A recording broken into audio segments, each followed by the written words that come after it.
Pues les damos la más cordial bienvenida a las personas que se van incorporando a la sesión del día de hoy del Seminario Permanente en Hermenéutica Socioambiental y Formación Humana. Saludamos al doctor Amado López Arriaga, que se encuentra en la Facultad de Medicina. También ya se encuentra por ahí Juan Pablo Suárez de Colombia, Maribel Vergara, eh, está también por ahí el doctor José Isabel. En fin, bueno, poco a poco se van a ir incorporando. Me permito dar la bienvenida al ponente del día de hoy, quien nos va a presentar un tema muy interesante, el doctor René Sánchez Berti Ruiz.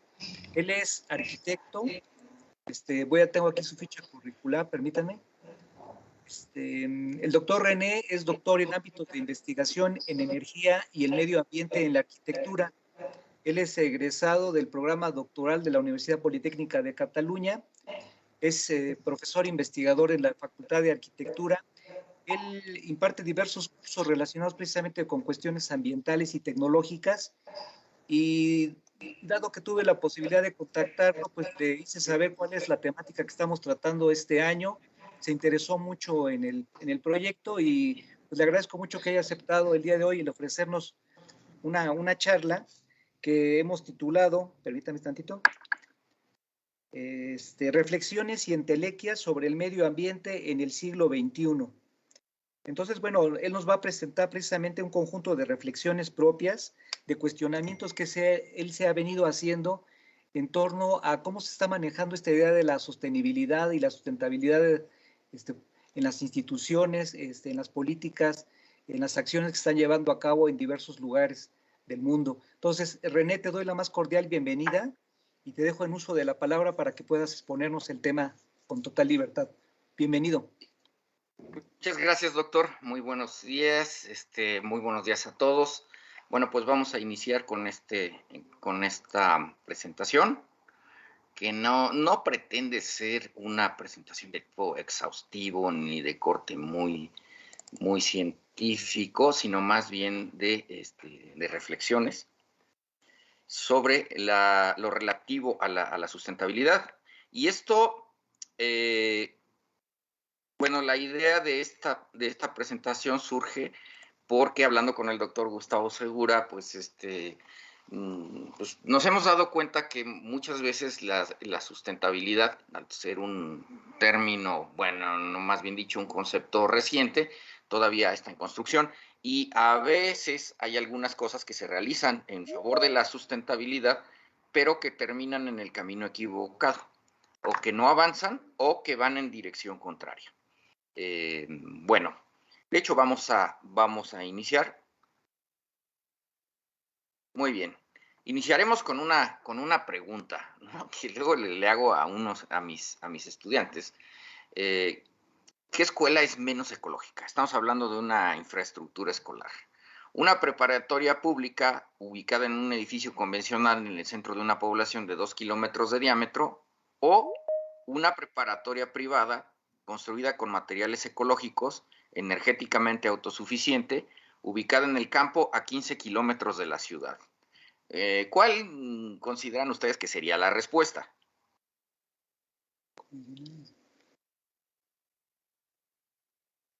Se supone que la B, ¿no? Se supone que la B, pero haciendo números, y una vez tuve un prestador de servicio social, nos pusimos a hacer unos numeritos, efectivamente, perdón, puse menos ecológica, no más ecológica, efectivamente, por el hecho de que la distancia nos hace ocupar un vehículo. Y bueno, al tratarse de una preparatoria privada, pues aumentan las posibilidades de que los estudiantes lleguen en automóvil, y pues a no ser que haya un transporte público eficiente, masivo, lo cual es difícil, ¿eh? En el campo, pues bueno, la segunda escuela producirá un mayor consumo por lo menos de consumo de energía. Entonces, y de otras cosas, y también desgaste de otras cosas, mientras que la primera, al estar en una población de 2 kilómetros de diámetro, tiene una distancia que puede cubrirse a pie. Bueno, esto nos ocurre con cierta frecuencia, el hecho de que el concepto de sustentabilidad en las versiones nuevas de sustentabilidad, a veces empatan o incluso quedan pueden resultar peores que lo que ya estaba antes. No estoy, digamos, no estoy poniendo en tela de duda el concepto de sustentabilidad, de ecología ni nada, sino más bien algunas acciones que se han hecho y que van en sentido contrario. Bien, bueno, pues la idea de sustentabilidad todavía está en un proceso de construcción, no está acabada, pues es prácticamente un neologismo de la segunda mitad de los años 80 y por esa razón, pues todavía estamos aprendiendo, todavía estamos en pañales. Ahora, había antes cosas que se parecían a lo que llamamos sustentabilidad, no estaba articulado el concepto, pero pues hay algunas prácticas, algunas cuestiones que pues pueden ser recuperadas. Un caso de esta, digamos, de esta novatez, ¿no? En el concepto de sustentabilidad, nos lleva, por ejemplo, a acordarnos del ejemplo de los biocombustibles que se recomendaban todavía en el año 2005, 2006, 2007. En el famoso documental de Al Gore, La verdad incómoda, al final aparecía como una recomendación usar los biocombustibles, pero esto tiene contextos determinados. Que usen biocombustible a base de caña de azúcar en Brasil está muy bien porque tiene una producción enorme de caña de azúcar, tiene excedentes y, perdón, estoy oyendo una campanita, no sé si alguien esté levantando la mano o algo así porque no puedo visualizar. No, es solamente a los que piden ingresar, suena ahí y Beto los va incorporando. Perdón, es que escuché un poco mal, ¿me decías? No, suena cuando entra alguien, Beto los detecta con una campanita y Ah, los va dejando entrar. Adelante. correcto, perfecto. Gracias, doctor. Bien, pues regresamos al caso de Brasil, el tema de los biocombustibles, ¿no? Pues está bien en Brasil, puede tener sobreproducción y la caña de azúcar rinde mucho al momento de hacer biocombustibles. Pero si utilizamos maíz, pues la capacidad del maíz es como la 20ª parte, de producción de energía, es como de la 20ª parte con respecto a la caña de azúcar. Incluso más o menos por el 2009, 2010, no recuerdo muy bien el año, empezó a haber una crisis de alimentos porque había personas que estaban dedicándose a cultivar ya no para alimentar a la gente, sino para producir combustible. Incluso se llegó más lejos, ¿no? Ahí tenemos una caricatura donde dice, discúlpame, necesito esto para echar a andar mi coche. Entonces, de las 3 esferas de sustentabilidad, pues la social puede fallar, ¿no? Por el caso de los biocombustibles, pero esto llegó más lejos. Hubo quienes talaron bosques en algunos países para tener cultivos para hacer biocombustible. O sea, esta medida incluso puede ir en contra de lo medioambiental. Por esa razón, hay que tener mucho cuidado al hacer aseveraciones de tipo general. Hay una serie de, digamos, de peligros al usar el término de sustentabilidad o los conceptos relativos a la sustentabilidad cuando pasamos por alto los contextos. Sigue siendo muy válido el pensar globalmente, pero actuar localmente. Bien. Ahora, un auto eléctrico es menos ecológico en México que en Dinamarca. Por alguna razón, pues muy sencillo. Hay que seguir el cable. ¿De dónde va el enchufe? Nos vamos hacia atrás, nos vamos en reversa. ¿De dónde proviene la energía? Y bueno, nos podemos encontrar que Dinamarca tiene una buena cantidad de producción de energía eólica. Si nosotros tenemos un auto eléctrico en México, es más o menos como si estuviera funcionando con combustóleo. Con respecto al uso de gasolina, pues bueno, es que una buena parte de nuestra producción de energía eléctrica proviene del combustóleo, ya no tanto, ya empieza a haber otras fuentes, pero sigue siendo predominante. De modo que, pues, tener autos eléctricos no va a ser la gran solución, ¿no? al tema del cambio climático, al digamos, mientras no tengamos otras fuentes de energía. Puse estos aerogeneradores, también los aerogeneradores tienen sus críticas por el tema ecológico en algunos lugares, etcétera. Bueno, es que lo que pasa es que todo tiene un contexto determinado. Así como no hay una energía del futuro, porque en algunos lugares va a ser solar, en otros lugares va a ser eólica, en otros lugares va a ser mareomotriz, en otros lugares puede ser hasta energía cinética, ¿no? O potencial, etcétera. Hay muchas opciones. Eh, pues bueno, pues digamos, no podemos hablar de la energía del futuro. Todo tiene un contexto. Y hay que pensar también que vamos a suponer que haya energía producida por, de fuentes de energía natural en México. Bueno, también hay que considerar qué tan ecológico es un automóvil eléctrico de 1,624 kilos. Este es el peso del Tesla más ligero que existe, ¿no? Entonces, los otros son bastante más pesados. Puse el más ligero. Y es que hay que pensar que cuando se produce un vehículo de este peso, hay que pensar en todo lo que se requiere. Para tener un vehículo de 1,624 kilogramos, se requiere pues, fundir metales, producir plásticos, en fin, son una serie de exigencias de tipo industrial que tienen una repercusión muy alta. Y viene la otra, ¿no? Si además el vehículo tiene baterías de níquel o tiene baterías con otras opciones, entonces puede ser que no sea pues lo más adecuado. A ver, permítanme un momentito porque están entrando muchos mensajes en el teléfono y entonces, bien, ya está.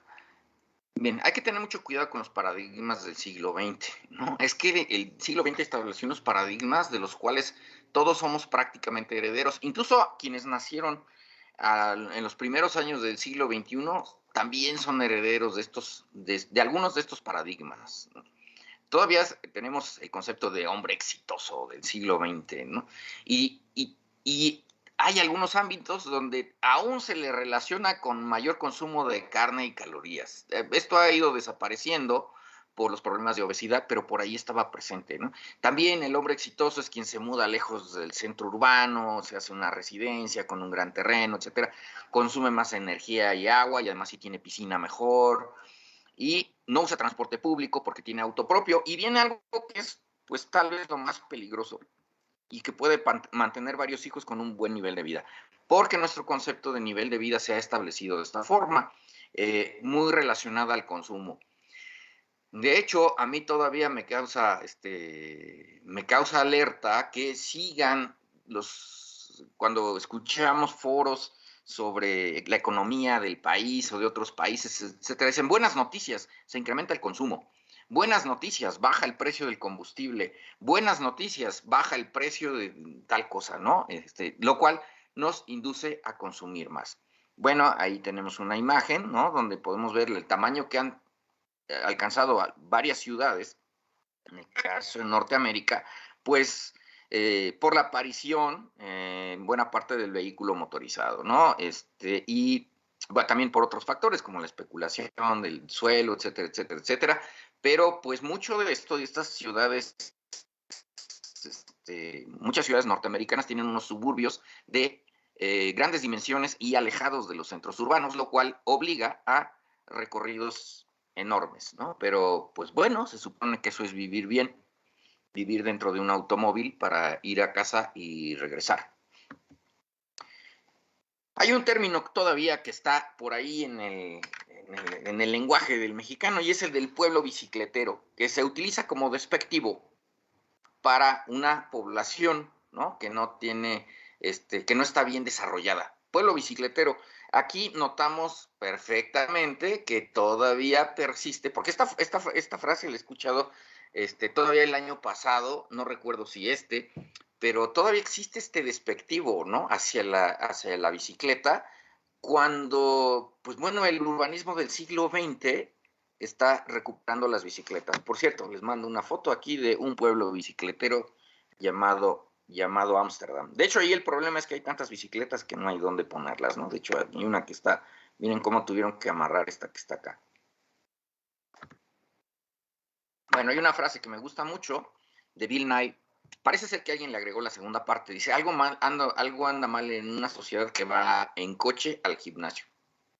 Alguien le agregó, no sé si él mismo o alguien, a montar bicis fijas. Y esto sí, la verdad no tiene sentido. Hay un gimnasio, cuando en realidad el gimnasio pudiera ser la ciudad. Una ciudad donde se pudiera caminar, donde se pudiera andar en bicicleta, donde se pudieran hacer unos recorridos cotidianos sin usar vehículos motorizados. Pues bueno, la ciudad se puede convertir en todo un gimnasio.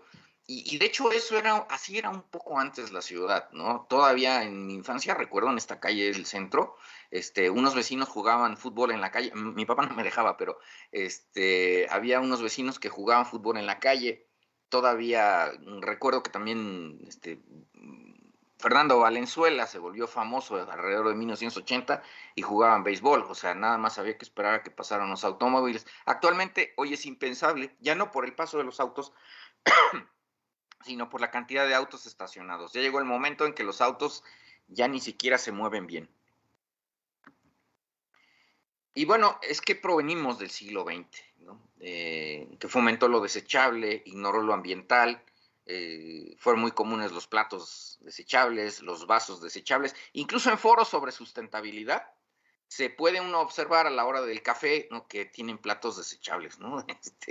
Y vasos desechables. De hecho, nos ocurrió una vez en un coloquio, nos llamaron la atención por esa cosa que no, digamos, ni siquiera la habíamos meditado, simple y sencillamente, fue la costumbre de ir a comprar los vasos desechables y dijeron, pues, ¿por qué tienen esto en un foro sobre sustentabilidad? Bueno, para comprar una ensalada tenemos aquí una cápsula o una pseudocápsula espacial, ¿no? Para que la ensalada se conserve bien. Tenemos el pañal desechable, que bueno, sí es una lata el tema de los pañales, pero bueno, pues también es una lata que ocurre después, ¿no? Y llegamos a cosas tan extrañas en el siglo XX como tener cámaras desechables de un solo rollo. Para poder sacar el rollo había que deshacerse de la cámara. Y si hablamos de escala, bueno, pues también, sobre todo en el oeste de Estados Unidos, ¿no? Si un hotel se pasa de moda, lo demuelen, todavía puede ser útil. En realidad hay varios que podían resistir un buen trabajo de interiorismo, pero bueno, deciden demolerlo porque simple y sencillamente, pues ya está viejo, ¿no? Y se pueden hacer las habitaciones de otra forma. Y también hay estadios que se demuelen, estadios que todavía son funcionales, que no representan ningún peligro, pero bueno, el diseño ya se ve un poco viejo, resulta que pues está muy difícil adaptarle aquí las rampas, mejor lo demolemos. Y entonces digamos, hay edificios que se desechan completitos, como si se tratara de un plato o un vaso. Ahora, como la preocupación medioambiental amenaza al consumismo, inicialmente fue soslayada. Pero ya cuando la preocupación se generalizó, pues el consumismo pues se reinventa, ¿no? Se cambia de nicho y entonces se pone un disfraz verde. Y como estamos configurados por el siglo XX, pues entonces nos lo tragamos, ¿no? En muchas ocasiones. Hasta que hacemos números, nos damos cuenta que hay algo disfrazado de verde. Hay algunas cosas que son evidentes, otras no. Pero bueno, pues el consumismo ahora tiene también una versión con disfraz verde. A veces el disfraz está bien hecho, a veces está muy mal hecho, pero hay cosas que se adquieren este disfraz. Incluso hubo un tiempo en que se empezó a vender más ropa verde y más coches verdes. Y comentaba con el doctor Segura, ¿no? En Toluca hace algunos años pintaron un autobús que le decían Ecobús. Y yo pensaba que tenían un motor eléctrico o algo así. No pasa, o alguna cosa, ¿no? No, resulta que, pues simple y sencillamente le llamaban Ecobús porque como tenía más asientos, entonces se supone que hay más personas que pueden ir en un solo viaje. Pero el hecho es que los autobuses ni se llenaban. O sea, es nada más añadirle unos asientos más y hacerlo hasta más pesado. y se pintaron de color verde como si esa pintura tuviera clorofila, ¿no? Y a base de esa clorofila de la pintura fuera a hacer algún proceso ahí de fotosíntesis en el autobús, algo así. Hasta el color verde se vendía más.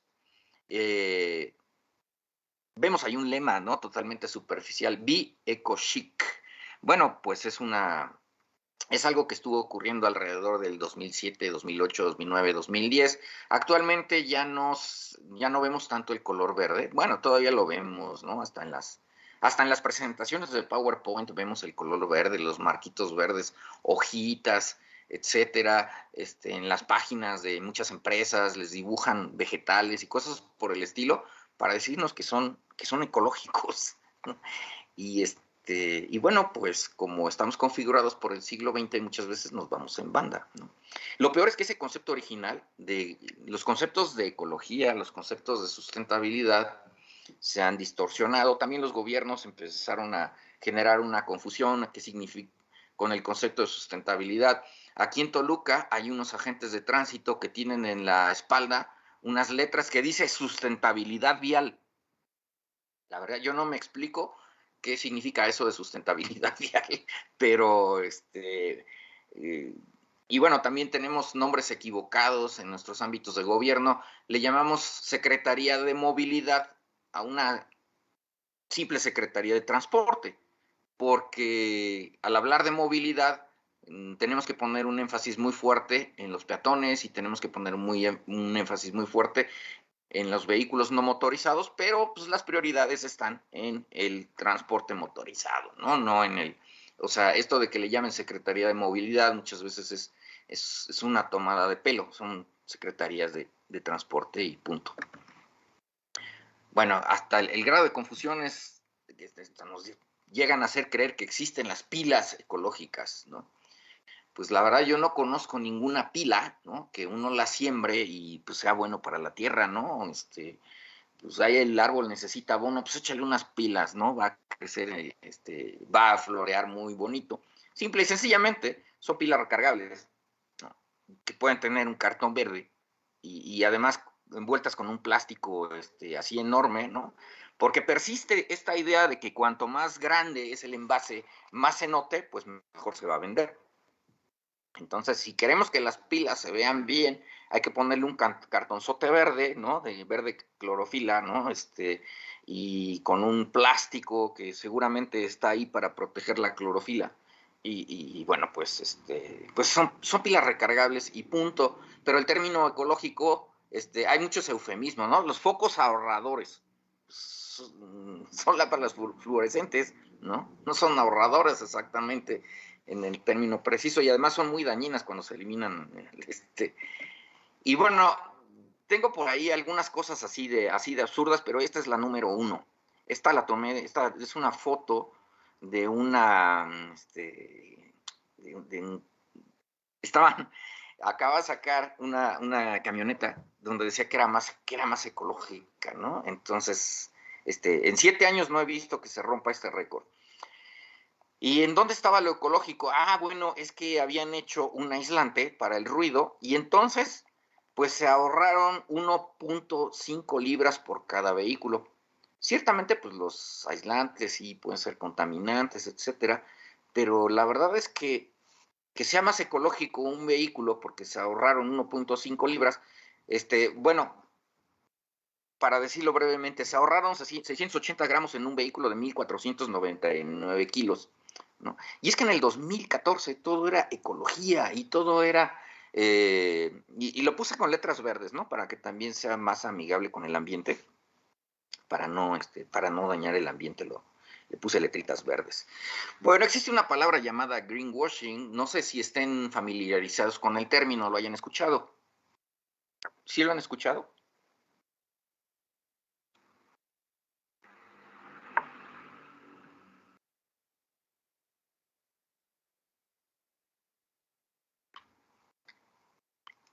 Nadie había escuchado este término porque lo he escuchado muy poco.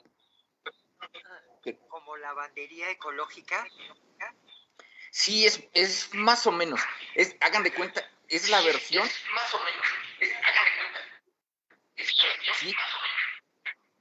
el greenwashing es como el brainwashing, o sea, el lavado de cerebro, nada más que verde. Entonces, esto está presente ahora por doquier y la verdad es difícil distinguirlo, ¿no? Distinguir si es un disfraz o no. En algunos casos es muy evidente y es que además está en todos los ámbitos. Lo encontramos desde las grandes empresas, ¿no? Que cambiaron un logotipo. British Petroleum antes tenía un logotipo que era como un personaje, la cabeza era una gota de petróleo y después hicieron una especie de flor, ¿no? Bueno, el verde ya lo tenía, ¿no? Pero además con esta florecita, pues seguramente todo se volvió más ecológico. Y no importa que tuvieran un derrame de petróleo muy fuerte en el 2010, ¿no? El logo les ayudó aquí a salvar la situación. Por ahí hubo una campaña donde decía no uses árboles de plástico porque el plástico contamina, usa árboles naturales, ¿no? Y entonces pues tenemos árboles naturales que se desechan y habrá que ver si esos árboles de Navidad provienen de algún vivero, digamos, si hay un proceso de reforestación en este tema de los árboles.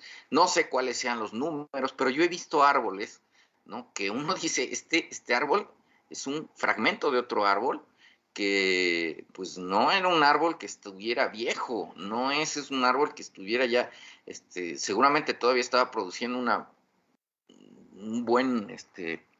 buena ayuda medioambiental y lo talaron para hacer un arbolito de Navidad que pues luego se va a la basura. Y bueno, también en el ámbito político existe pues quienes nos platican, ¿no? Nos comentan de sus acciones ecológicas, etcétera. Por ejemplo, como las plantas termovalorizadoras, ¿no? Y no el anuncio decía, y no contaminan, le ponemos unos superfiltros.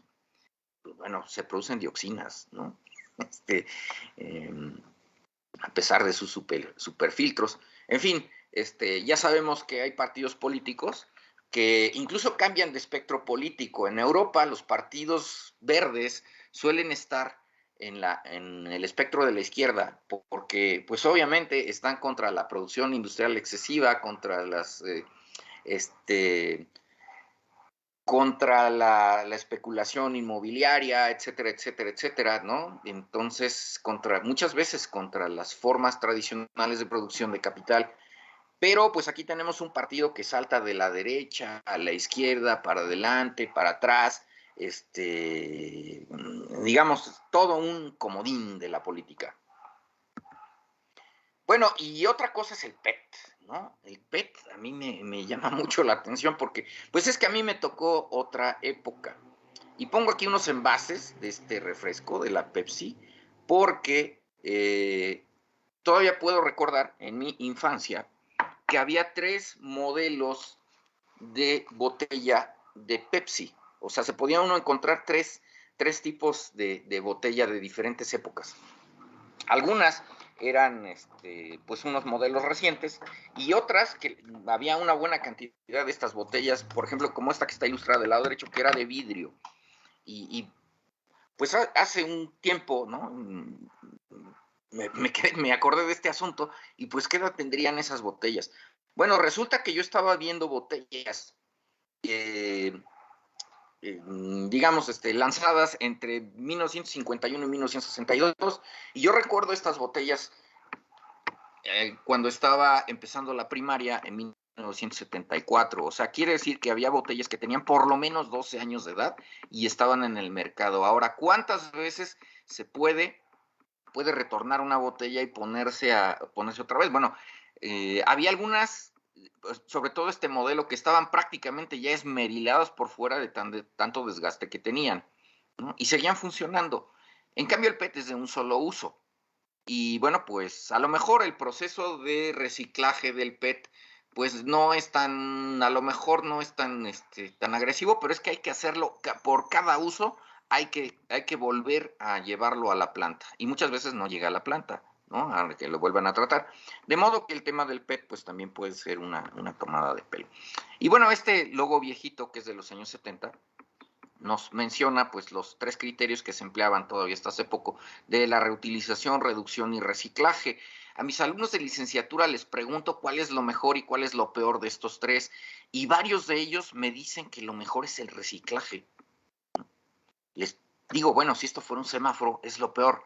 Es mejor reducir, después reutilizar y luego reciclar. Pero hay algo que les han puesto en la cabeza donde dicen que el reciclaje es muy bueno. El reciclaje ya es cuando no se puede hacer otra cosa, ¿no? Y también hay que pensar en algo, ¿no? Por lo menos al diseñar, ¿no? En verdad se necesita y hay que distinguir entre necesidades y necedades. Si llega el cliente y le dice, oiga, arquitecto, requiere un salón de fiestas en mi jardín, ¿no? Y entonces ahí va el arquitecto y le construye un salón de fiestas. Pero ese salón de fiestas se va a usar solo un año. Era más práctico alquilar unas lonas que se van y cada año van y regresan y hay 364 días donde hay un jardín, ¿no? No un salón de fiestas que está acumulando polvo, ¿no? En fin. Porque a veces se piden cosas como que no son necesidades, sino son necedades. Bueno, a veces nos preguntamos si estaremos involucionando, ¿no? De hecho, esta es la típica gráfica de la evolución, pero ahora hay que añadir algún elemento adicional. El consumo nos está haciendo más ineficientes, nos está generando problemas de salud, etcétera. Pero no todo es de mala fe. Ya hablamos ahorita de consumo, tal cosa. También hay espejismos que confunden a quien mira con una óptica del siglo XX. Si tenemos una óptica propia del siglo XX, pues como nosotros, bueno, cualquier cosa nos puede parecer verde, ecológica, etcétera. A mí me ha ocurrido, pienso que algo es ecológico, pero después me entero que no lo es, si me pongo a investigar. Y bueno, aquí estas fotos nada más aquí de Noroña y de Jaime Duende son para acordarme de una frase que usa mi papá, que dice, el que no conoce a Dios, a cualquier barbón se le hinca. Y efectivamente, si alguien le dice, al que no sepa mucho sobre temas de sustentabilidad, le pueden decir que esto es ecológico y lo llega a creer, ¿no? Y esto se debe a que, bueno, el siglo XX nos había insertado una forma de pensar, ¿no? Donde, pues, es mejor la producción industrial, el tema de la cantidad se fue encima de la calidad, ¿no? Tenemos el caso del Infen en China, una de las ciudades más contaminadas del mundo. Era la ciudad más contaminada del mundo, ahora hay una en la India que le ganó, ¿no? Pero lo curioso es que esta ciudad del Infen cultivaba flores anteriormente y después encontraron pues que está sobre depósitos enormes de carbón y pues China necesita mucho carbón para industrializarse y Linfen es el lugar adecuado. De modo que pues llegó el progreso a Linfen, ¿no? Y entonces llegó lo bueno, ¿no? Según la óptica del siglo XX llegó lo bueno y ahora está así esta población. Bueno, y ahora viene el asunto de que de veras si no estamos involucionando porque me encanta esta imagen porque imagínense ustedes un recargador para celulares que requiere energía eólica, o sea, necesito recargar el celular, entonces tengo que subirme a la azotea, ¿no? Y si vivo en un departamento que no tengo que asomarme al balcón, sacar el brazo, si está lloviendo me voy a mojar, entonces necesito energía eólica para cargar el celular, ¿no? ¿No era más práctico darle cuerda? ¿No? Hay relojes por ahí tengo 3 relojes, ¿no? Que he comprado usados, de estos de los que tenían un volantito de inercia de los años 70, donde uno los agita y así funciona el reloj, ¿no? No es ninguna novedad, esos volantes de inercia estaban en esos relojes que en aquella época se llamaban automáticos, no requerían baterías, y es que nos volvimos adictos a las pilas. No sé por qué le llamamos smartphone a un teléfono que no tiene nada de smart, ¿no? Es un teléfono que no sabe gestionar su propia energía y entonces lo tenemos que estar alimentando como si fuera un tamagotchi, no se nos vaya a morir el teléfono y nos quedamos desprotegidos en el mundo, al menos por un día, hasta que no encontremos un enchufe. Encontramos un enchufe y es así como el adicto a la heroína, ¿no? En el momento que se pincha, no, ya el mundo es otra cosa. Cuando no tenemos batería, estamos como el adicto, ¿no? Que no encuentra su dosis. Pues era más práctico darle cuerda. Y lo curioso que le llamamos energías alternativas a energías históricas que ya estaban ahí. La eólica ya existía, la hidráulica, la solar, la gravitacional, la potencial. Don Quijote de la Mancha, pues es derribado por un molino de viento, nada más que ahora ya no se llaman molinos de viento, se llaman generadores eólicos o aerogeneradores. Pero bueno, pues hay países que incluso ampliaron su territorio en base a la energía del viento, ¿no? Es el caso de Holanda, que empezó a formar polders, que son esos territorios ganados al mar, a base de bombear agua. Se ponía una serie, ¿no? Un molino detrás de otro, detrás del otro, y en lugar de moler semillas, ¿no? de usarse para hacer panes o algo por el estilo, se usaba para ir subiendo el agua a otro canalito que iba subiendo como escalera, y así seguían hasta sacar el agua del país, ¿no? Y entonces así se ampliaron esos territorios llamados polders, con energía eólica. Y bueno, pues están los relojes de contrapeso, la energía gravitacional, que nadie la menciona, pero así funcionaban los relojes en el pasado, y relojes enormes. La Ciudad de México tuvo un reloj de contrapeso. El primer reloj que hubo en la Ciudad de México fue en la catedral. Es mencionado por un tal Cervantes de Salazar, y estamos hablando de 1554 aproximadamente, ¿no? Ya había un reloj de contrapeso en la catedral. ¿Con qué energía funciona? Pues energía gravitacional. Y quien dude del poder de la energía gravitacional, pues súbase un segundo piso de un balcón y échese un brinquito para que vea que sí, sí tiene bastante energía, ¿no? También, ¿no? Hay un puente elevadizo manual. Puse esa foto, ¿no? La de una que está en Ámsterdam, diseñada. Esta sí es del siglo XX, pero pues se puede mover con la mano. De hecho, tiene una cadena y un candado porque para que la gente no diga, vamos a ver si es cierto que se puede levantar el puente con la mano. No necesita ninguna máquina. Es saber utilizar la fuerza de gravedad en estos contrapesos que tiene de este lado de acá. Entonces, y hay otra forma, ¿no? O sea, se utilizaban las cosas para secar la ropa, se ponía en el sol, para sanitizar, para muchas cosas se utilizaban las cosas que están, lo que está ahí, pero ahora llamamos energías alternativas. Algo nos metieron en la cabeza en el siglo XX que nos volvieron adictos a los combustibles y a las baterías. Y bueno, esta foto, que la tomé por otro motivo, un día observándola me doy cuenta que aquí hay dos vecinos, ¿no? Uno que sí sabe utilizar las cosas como se debe, y otro pues que ya está hecho a la manera del siglo XX. Miren, hay dos balcones, ¿no? Son dos balcones vecinos. Aquí hay alguien que tiene aire acondicionado, lo cual hasta resulta feo, ¿no? Por la cosa esta que está aquí. Pero además, la temperatura en el interior va a estar mejor en este lugar. ¿Por qué razón? Porque aquí le está dando el sol directamente. Esto es en el verano en Florencia, hace mucho calor y produce este efecto invernadero. ¿Qué hay que hacer? Pues se cierran esas persianas que además permiten mirar sin ser visto. Y bueno, los florentinos siempre han sido muy chismosos, ¿no? Si no hubieran sido chismosos, no sabríamos nada de Miguel Ángel, ni de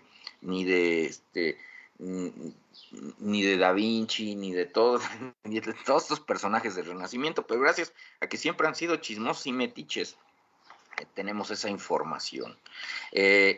Incluso esta ventana florentina tiene algo específico, un pliegue que permite pues asomarse mejor.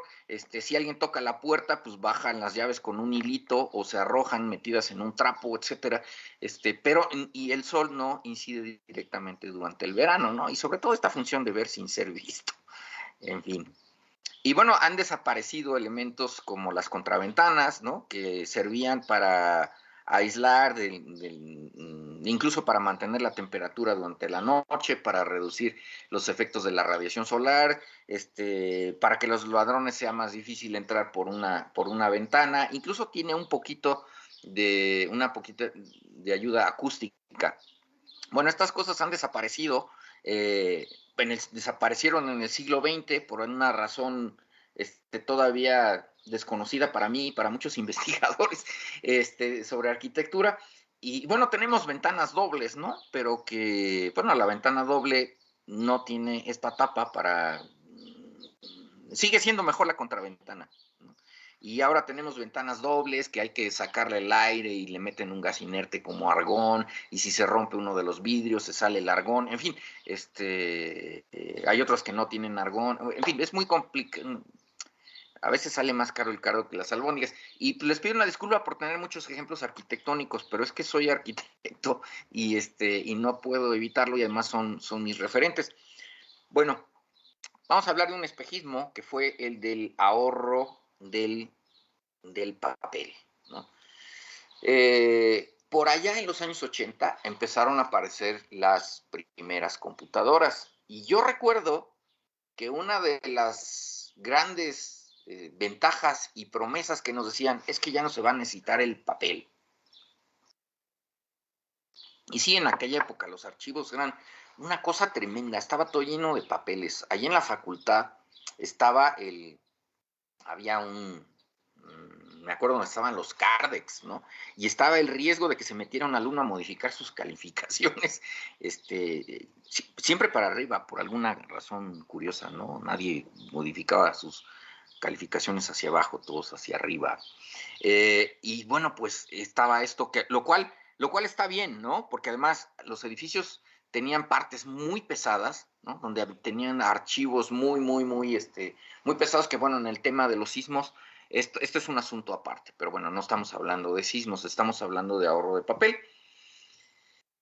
Pues llega la impresora a las casas y resulta que se empieza a consumir más papel que antes. Pero ¿cómo? Si ya no se archiva en papel, si se archiva en disco duro, ¿por qué razón? No, pero es que ahora, por algún errorcito, no, pues tiene una falta de ortografía, no se ve bien el margen, la firma quedó en la segunda página, hay que repetirlo y hay que volver a imprimir. Antes había una cosa llamada corrector, ¿no? Y entonces, pues si la secretaria se equivocaba, ahí está una actriz de una serie que se llamaba Mi Secretaria, ¿no? Que salía en la televisión en México. Sacaban el liquid paper y entonces tachaba la letrita y se ponía encima, pero no se volvía a utilizar otro papel. Total, la copia al carbón, pues la copia era para el acuse de recibo y esa no la veía nadie y nadie se daba cuenta de todos los tachones que había, ¿no? Yo entregaba mis tareas, ¿no? Y tenía como una especie de, ya sí veía que de plano estaba muy manchado el papel, entonces sí ya lo repetía, pero la verdad a mí no me gustaba tener que repetir otra vez un párrafo completo o una página. Si el error venía, si ya cometía yo como 6 errores en el primer párrafo, pues puede ser que sí recurriera a otro papel, pero, y también depende de si se notaba mucho el liquid paper o no, ¿no? También había otras formas de borrar, ¿no? Había una goma que rompía el papel, ¿no? Que nunca servía. El caso es que uno le buscaba para no tener que repetir el trabajo. Bueno, como ahora es tan fácil volver a imprimir otra, pues no quedó bien, la firma no se ve, no salió el logo, le faltó el lema, ¿no? No dice, 50 aniversario de la primera comunión de nuestro amado prócer, ¿no? Entonces faltó el lema de la universidad abajo, hay que repetir otra vez, no salió con copia para fulano, nos equivocamos, se repite otra vez, y hubo un consumo más alto de papel. Yo creo que aquí sí la pandemia nos ayudó a empezar a reducir el papel. Bueno, pero hay cosas que no cambian, ¿no? Otra vez regresó la firma en papelito, que era, y la firma cada 15 días, en fin, es unas cosas ahí un poco extrañas, porque no abandonamos todavía el uso del papel, ¿no? Y seguimos haciendo unas páginas que están casi en blanco, donde caben las firmas ahí como de unos cuantos profesores, y bueno, el chiste, lo bonito es usar papel, ¿no? Porque así nos enseñó el siglo XX, pero por lo menos por la ley del mínimo esfuerzo, el siglo XX nos hacía contenernos en el uso cuando nosotros éramos los que teníamos que repetir un trabajo, ¿no? Y entonces este corrector, pues era de gran ayuda.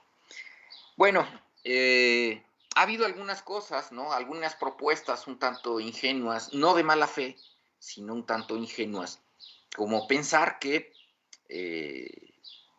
pues poniendo azoteas verdes vamos a salvar al mundo.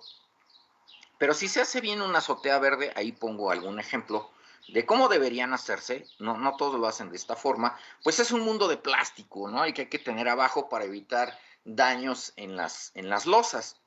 Y hay que considerar también, ¿no? Que pues el grosor del sustrato pues tiene que ver algo. Tenemos proyectos de azoteas verdes que tienen un arbolito ahí y bueno, ¿dónde van a caber las raíces del arbolito? Ah, no, entonces tenemos que aumentar la altura del sustrato y entonces nos queda una losa muy pesada y entonces hay que reforzarla. Total que acabamos poniendo pastito, ¿no?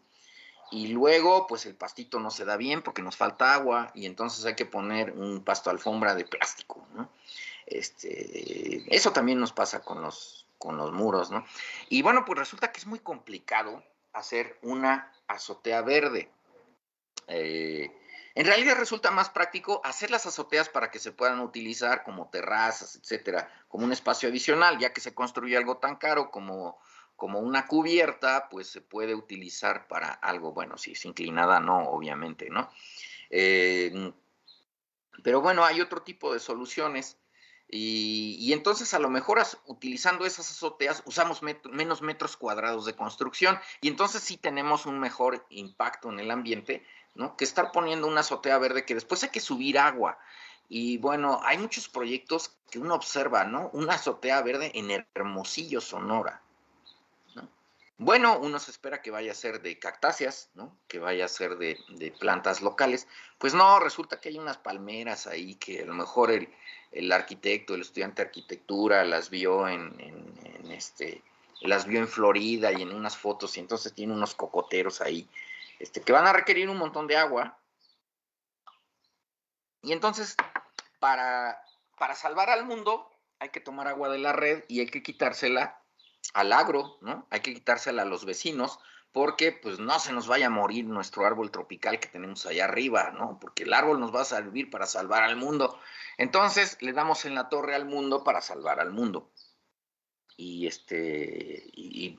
llenamos de plástico toda nuestra cubierta. Bueno, esa es una de tantas soluciones, ¿no? Así como ocurre con el auto eléctrico, ¿no? Los autos eléctricos no serán viables mientras sean tan pesados.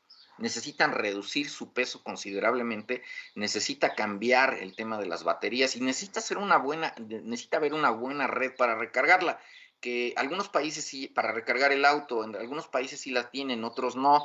Luego el tiempo de recarga es mucho. Yo pienso que vamos a tener que llegar a un esquema de cambio de batería, como entrar y sacar la batería como un cartucho, porque el tema de recargar un auto puede ser algo muy complicado. Y bueno, vamos a suponer que podemos forrar todas las azoteas del mundo, todas las forramos en verde, ¿no? Todo verde, todo, absolutamente el 100% de las cubiertas del mundo, hasta la Catedral Metropolitana, ¿no? Hasta ponemos azoteas verdes hasta las pirámides de Egipto, ¿no? Bueno, ¿qué tanto efecto tiene en el porcentaje de superficie del planeta? Pues no es mucho, aunque las ciudades sean muy grandes. Ya vimos una imagen de Norteamérica, pues si nos vamos a otros países, nos damos cuenta de que el tamaño de la superficie total de azoteas del planeta no tendría mucho efecto para ayudar al cambio climático. Tiene más efecto poner bosques, ¿no? Se pueden tener más superficie, ¿no? Y además sin tantos inconvenientes, y un bosque se coloca también donde se pueda mantener solo, ¿no? Con agua de lluvia, etcétera, sin tener que estar recurriendo a una red, sin quitándole el agua a nadie, sin meter tuberías de PVC, en fin. Entonces, pues bueno, digamos como propuesta, pues me parece, el de las azoteas verdes me parece bien, pero desde el punto de vista de imagen urbana, no desde el punto de vista de salvamiento del planeta, ¿no? Porque la ciudad es el mejor, tenemos un paisaje, ir a una azotea en lugar de tener es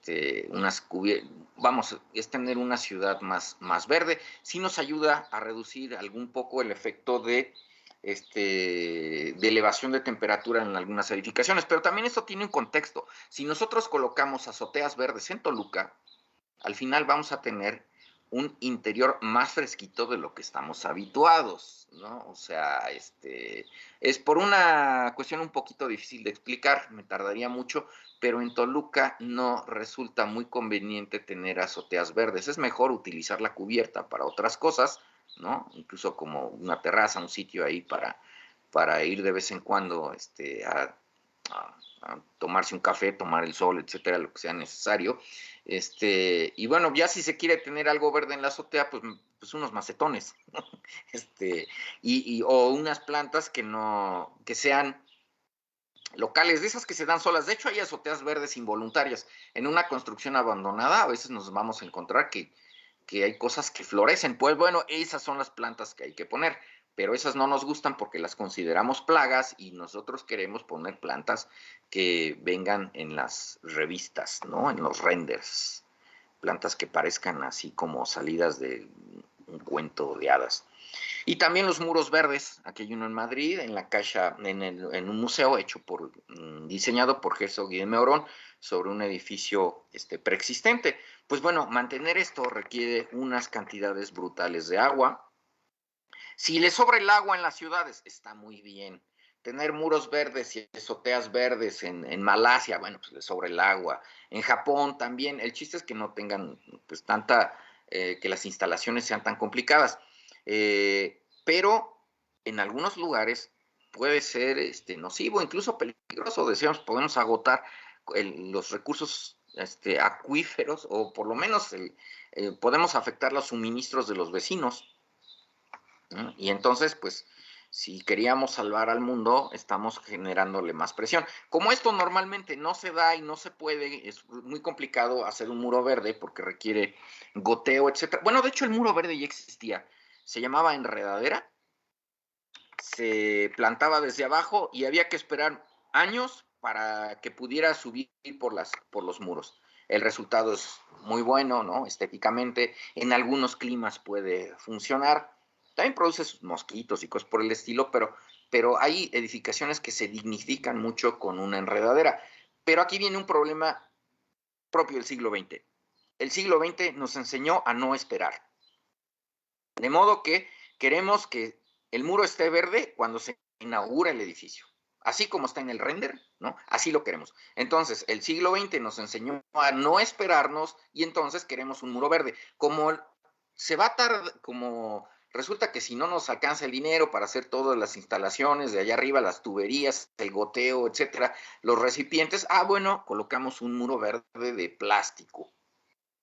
Y entonces, pues tenemos un material, ¿no? Que, pues ahí sí está mal disfrazado de verde, porque es una... yo sí regaño a los alumnos cuando proponen estas cosas, ¿no? Porque, pues están falsificando una planta, estás falsificando... Bueno, pues si quieres tener si tienes un muro verde, ¿no? Que es verde de plástico, pues es falso, pues ahí hay un asunto, ¿no? No sé si si esto tenga que ver con las muñecas inflables que son de plástico, cosas así completamente, que son aberraciones, ¿no? Entonces, pues yo pienso que algo debe haber, ¿no? Yo cuando llega un estudiante con un muro verde de plástico, tu novia es de carne y hueso, ¿verdad? Sí, porque me produce un poco de sospechas.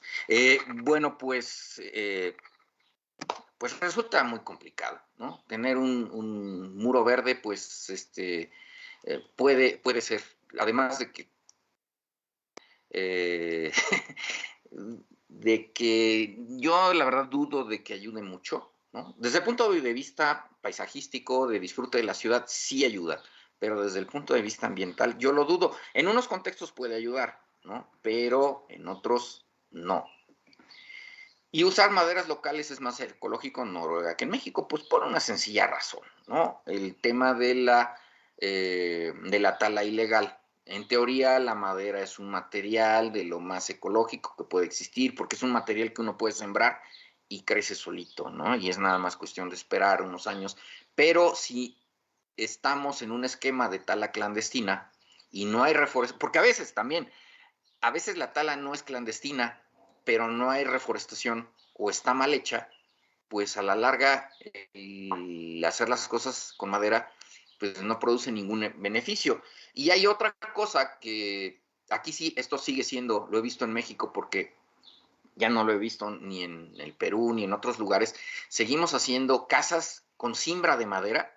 O sea, es como hacer una casa de madera, después la colamos, hacemos la casa de concreto y después demolemos la casa de madera. Bueno, si vamos a usar madera en la construcción, que sea para que quede ya, ¿no? No hacer una casa de madera para después tenerla que demoler. Y hay una serie de técnicas constructivas que yo he visto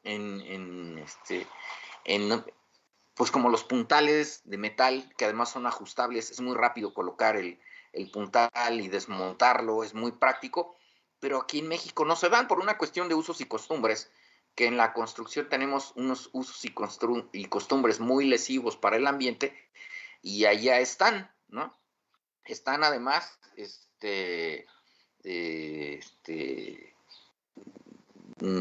pues arraigadísimos, ¿no? Como el tema de usar cimbra y además para que la cimbra sea barata, pues que venga a la clandestina, ¿no? Entonces, pues bueno, ahí hay un tema con el uso de las maderas. Todo tiene un contexto. Otras modas, perdón que recalque, que caiga tanto en temas constructivos, pero también hubo una moda de hacer construcciones con contenedores de barcos que ya no, que han terminado su vida útil, al menos como contenedores. Desde el punto de vista estructural, esto está muy bien porque pues un terremoto no nos va a tirar, ¿no? Es más, les pueden dar de patadas, no pasa nada. Estructuralmente se pueden apilar y hacer torres y se pueden hacer cosas maravillosas, ¿no? Porque estos están hechos para cargar vehículos en el interior, cosas pesadísimas, de modo que son súper resistentes.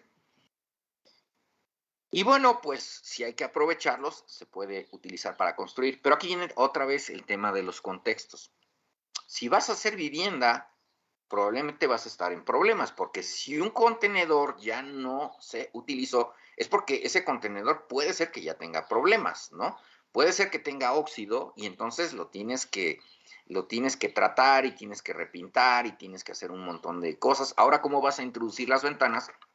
Si tienes esta geometría, ¿cómo le vas a hacer para tener una ventana que te dure muchos años sin que se te pase el silicón, ¿no? Sin que se te dañe el silicón y no tengas goteras en el interior?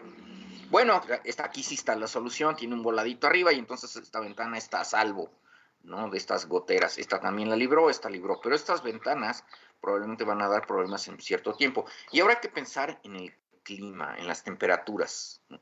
Es de metal. El metal pues se lleva el calor de un lado a otro con mucha facilidad. Cuando haga frío va a ser frío, cuando haga calor aquí va a ser calor. Hay que usar unos aislantes en el interior. ¿Qué tanto aislante vas a necesitar? No, pues tanto. Bueno, a lo mejor acabas utilizando tanto aislante que casi fue como construir.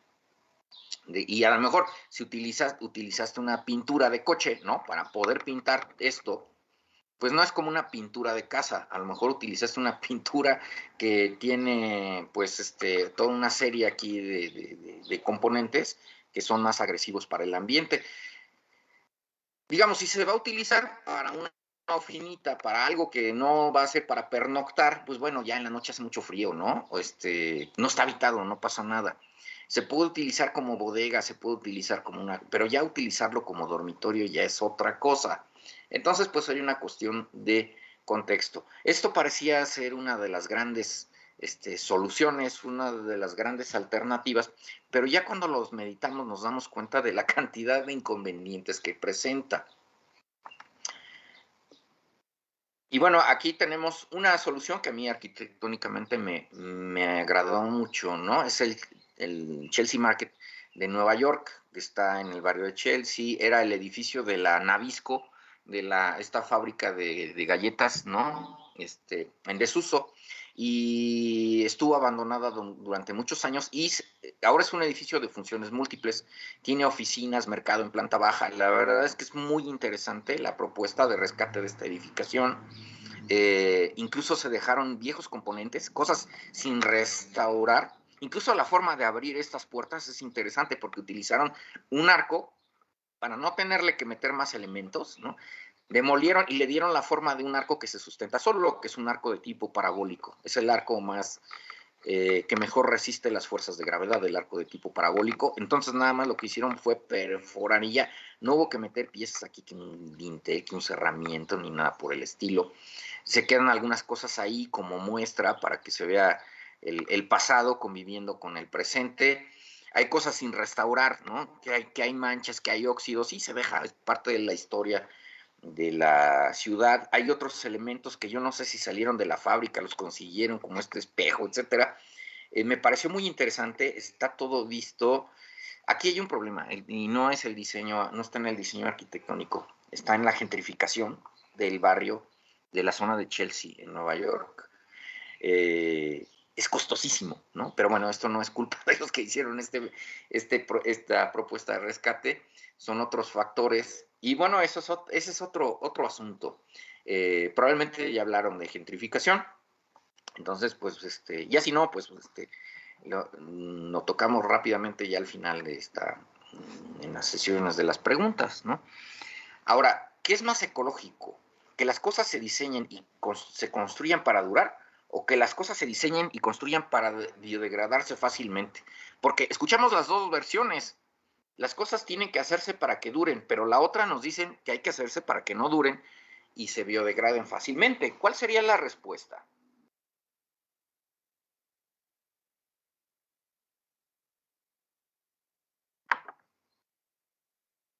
Que duren, ¿no?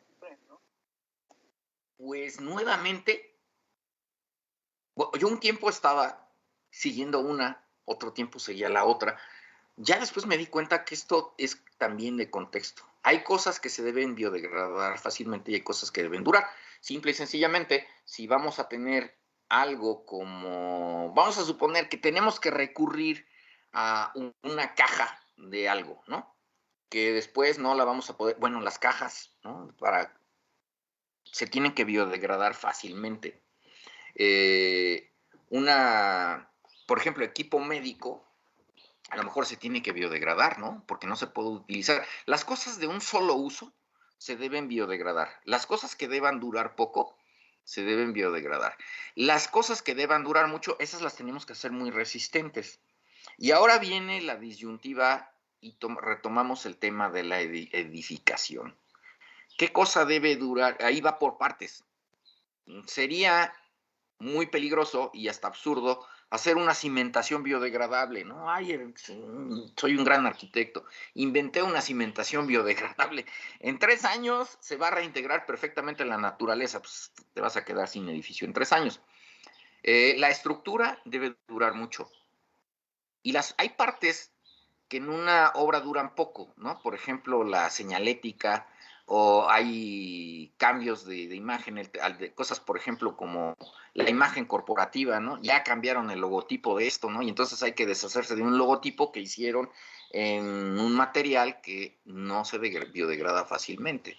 Pues bueno, tal cosa, esto va a estar aquí un año, estos cubículos van a estar separados de esta forma, los muros divisorios en oficinas deberían ser biodegradables, ¿no? A menos que carguen, deberían ser biodegradables porque vemos una oficina, ¿no? Y inmediatamente tenemos ganas de romper los muros y cambiar todo, etcétera, etcétera. Entonces hay cosas que deben durar y hay cosas que no deben durar. Y también hay objetos más complejos que deben tener partes durables y deben tener partes que no duren y se puedan desmontar, ¿no? Y fácilmente se pierdan, digamos, se puedan reciclar. Me acordé ahorita de las hojas de afeitar, ¿no? Anteriormente, el rastrillo era duradero y se iba cambiando la hoja. Y además la hoja estaba hecha de un material que se podía reciclar. Bueno, pues ahora tenemos rastrillos desechables que no se les puede cambiar nada. tenemos automóviles donde que se descompone el mecanismo de la cajuela y hay que cambiarlo completo, ¿no? Y además hay que pedirlo en la agencia porque ahí viene un truco. Ya casi desapareció el taller mecánico porque pues ahora todo se tiene que hacer en agencia y si no toda la reparación, al menos la compra de las piezas. Anteriormente había faros genéricos, entonces podían utilizar un faro de una marca y lo ponían en otra, no pasaba nada. Pero ahora todo es tan especializado y tan específico que, que hay que recurrir a hay que recurrir a la agencia para hacer los cambios, ¿no? Y además no duran, entonces, y después nos vienen con un choro fantástico de que es una empresa socialmente responsable y tiene piezas que no se pueden, no se pueden arreglar. Bueno, pues habíamos visto antes algo que decía reducir, reutilizar y reciclar. En realidad llega más abajo. Aquí, bueno, en verde sería una ejemplificación en verde y otra ejemplificación para casos arquitectónicos en café, ¿no? Prohibir el plástico de un solo uso, su equivalente en la construcción sería no construir innecesariamente. Envase retornable, aquí sería la reutilización de materiales. Las botellas de PET, utilizar materiales reciclados, y así está. Bueno, pues con el tema del greenwashing, un anuncio que estaba hace unos 3 años del Partido Verde ecologista, yo diría, hay que acordarse del episodio del Niño Verde, que dijo que nos chamaquearon, que había autorizado por ahí que, pues prácticamente, bueno, que destruyeran creo que fue unos corales ahí en el Caribe, el Niño Verde. Desde entonces le empecé a decir el Partido Muerde. Bueno, entonces, nos damos cuenta que una de las banderas enarboladas por este partido eran estas plantas de termovalorización, ¿no? Pues esto está aquí abajo. Esto está aquí abajo. Si eres un partido verde, tienes que ir hacia arriba. Y de hecho hay una más arriba, que es la de evitar. Esta ya genera escozor en muchos lugares porque significa que algo ya no lo vas a volver a utilizar nunca. Y bueno, pues hay gente que cuando Ebrard prohibió, limitó el uso de bolsas de plástico en la Ciudad de México, recuerdo que hubo muchos empresarios que empezaron a decir es que se van a perder fuentes de empleo, es una mala medida, porque además no soluciona el problema, etcétera, etcétera, etcétera. Pues sí, pero produces bolsas de plástico. Y además nuestra mentalidad del siglo XX hacía que para darle una mejor propina al muchachito que estaba al final de la caja, ahí en el supermercado, el empacador, pues si nos daba más bolsas era más propina, si nos daba menos bolsas era menos propina. Yo recuerdo una señora que se enojó, le dijo a un niño, no te voy a dar propina porque metiste todo en 2 bolsas, a mí dame muchas bolsas. Y se fue la señora. Bueno, pues es esto, ¿no? Mientras más cosas me des, mejor. El paquete tiene que ser más grande, el paquete tiene que estar, además los paquetes tienen que estar nuevecitos, si están abollados ya no los queremos, ¿no? Entonces, en fin, muchas ideas extrañas que nos puso el siglo XX en la cabeza. Aquí tenemos el caso de Barcelona y estamos a este nivel del reciclaje, estos 3 últimos, ¿no? En México apenas estamos en la separación de basura orgánica e inorgánica. Y para colmo, nos asomamos adentro de un bote de basura en México y nos damos cuenta que están mezclados indistintamente. Bueno, yo sí he podido observar qué sociedades son como más solidarias, qué sociedades son más, en qué sociedades conviven mejor entre las personas. Y sí he encontrado en el respeto a los demás, sí he encontrado una relación muy, pues no sé si directa, pero al menos muy notoria entre la separación de basura.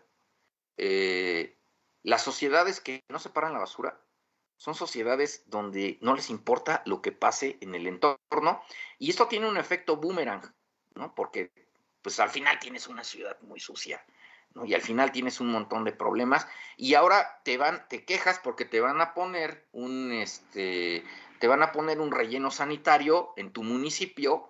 Pues bueno, pero es que no reciclas la basura, no separas la basura Entonces, pues es tu propia basura, ¿no? Y bueno, hay otras donde incluso tienen, bueno, por ejemplo, esto es plástico, este es vidrio, este es cartón y papel, y estos son de difícil clasificación. Y esta es una versión pues más viejita. Esta foto la tomé como por el 2011 y esta es del 2017. Ya los de difícil separación están divididos. Hay unos donde ponen la orgánica. Entonces, pues aquí todavía no llegamos, desafortunadamente, no hemos alcanzado ni la separación entre orgánica e inorgánica.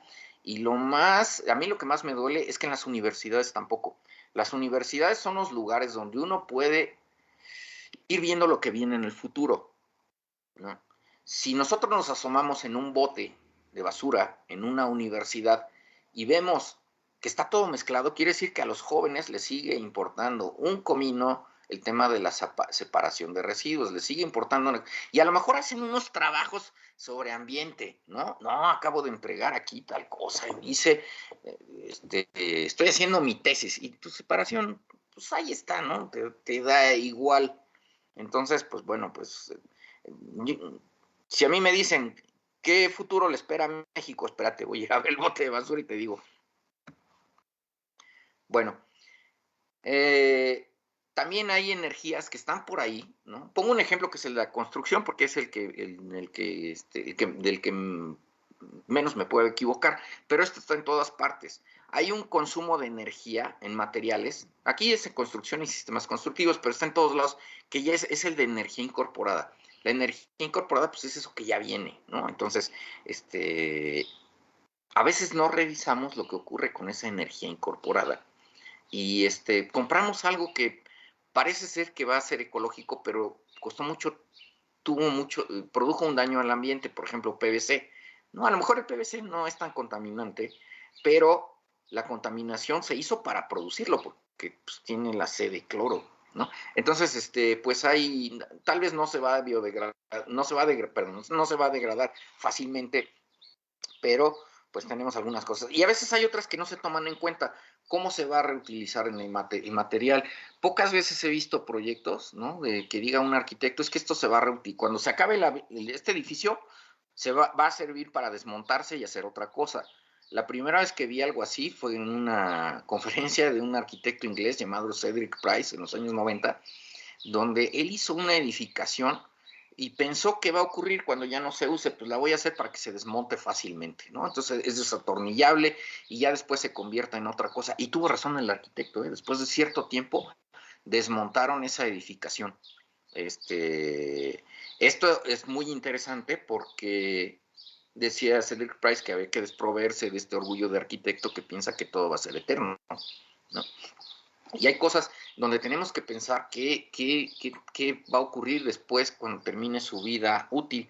Bueno, pues los coches se aplastan y se vuelven sí, pero qué tan fácil qué tanto se puede facilitar ese proceso de separar los plásticos, porque nosotros vemos que cuando trituran un coche se va con plásticos que no se pudieron desprender, se va con un montón de cosas. Y bueno, pues también con esto de la energía incorporada hay materiales que dicen, nos puede servir, ¿no? Por ejemplo, un aislante térmico, sí, pero hay que ver ese aislante térmico, qué tan complicado. Y también, ¿no? Por ejemplo, yo he visto aislantes térmicos entre una habitación que va a estar a 24 grados centígrados y otra habitación que va a estar a 22. No sirve de nada tener ahí un aislante térmico. Los aislantes tienen que estar con respecto al exterior. Si afuera vas a estar a 5 grados y en el interior tienes que estar a 22, ahí es donde tiene que estar el aislante, no para separar dos cápsulas que tienen que estar a la misma temperatura, o sea, pero bueno, pues hay a veces cosas que están sobrediseñadas y eso también es otro problema, el sobrediseñar, porque a la larga tiene un peso. Y pues, bueno, esta gráfica no me gusta mucho ponerla, pero pues hay que hacerlo, ¿no? Yo considero, de hecho, me considero bastante pesimista en el asunto, porque la clave del deterioro del planeta está en la cantidad de población.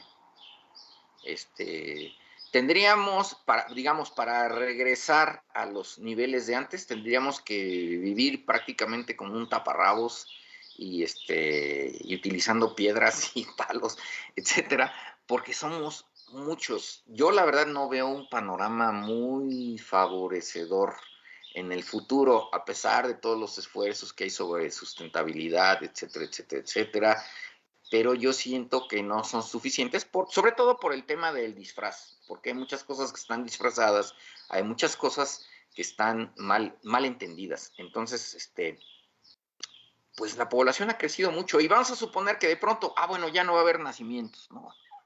Bueno, ahora tenemos otro problema: ¿quién va a mantener las jubilaciones? ¿Quién va a producir los impuestos para el futuro? Entonces, yo aquí no le veo salida, ¿no? Y le vuelvo a ver esta gráfica y vuelvo a caer en lo mismo. No se va a acabar el planeta. El planeta no se va a acabar, va a seguir dando vueltas, ¿no? Ahí está. No, es que se va a acabar el planeta, no, va a seguir dando vueltas, ¿no? Lo que sí es que va a haber pobreza. Ya estamos viendo que se nos acaban los recursos. Yo pienso que ¿Perdón? y el otro, pues, es como cuando lo comentaste antes, ya es que inicia cuando empieza aquí el contador, ¿no? Perdón, no que lo tenías aquí y esto, no pasa nada. Ajá, yo lo que estaba checando y ahorita que estaba grabando en el Teams. Entonces, perdón, hay una voz que está saliendo. Gustavo, tienes la potestad de... los que habéis convocado, tenéis la potestad de quitar el micrófono de la persona que lo tiene abierto.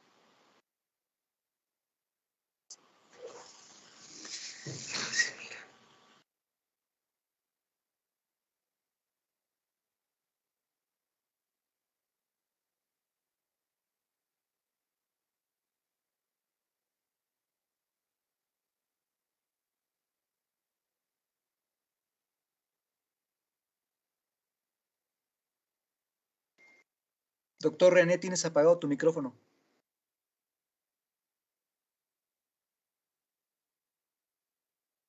Doctor René, ¿me escuchas?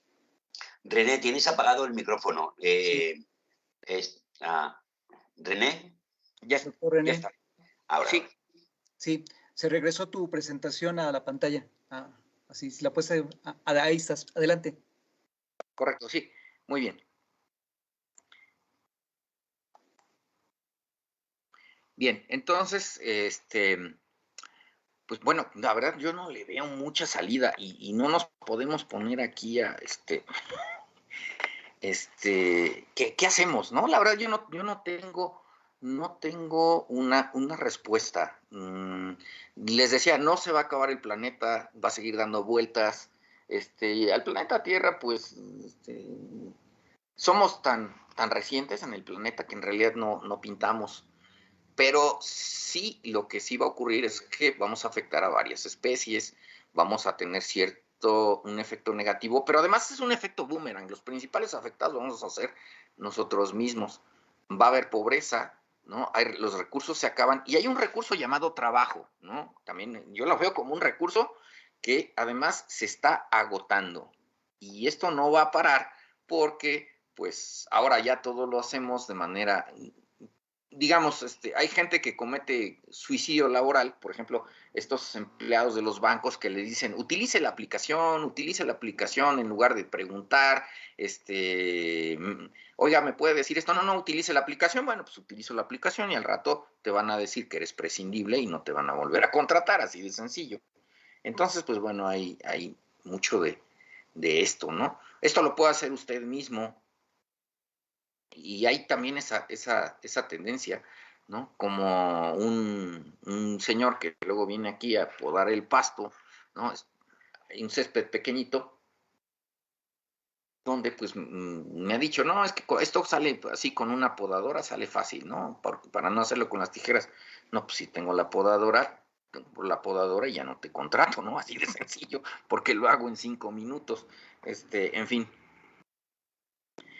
Hay una cuestión que muchas veces me preguntan, ¿no? Si es sustentabilidad y sostenibilidad. La verdad, no. No, yo no entro, no me gusta mucho esta discusión. O sea, me parece muy interesante, pero la verdad no le veo mucho caso. Lo importante es saber hacer las cosas, ¿no? Esta discusión de sustentabilidad o sostenibilidad, esta división ni siquiera existe en otros idiomas.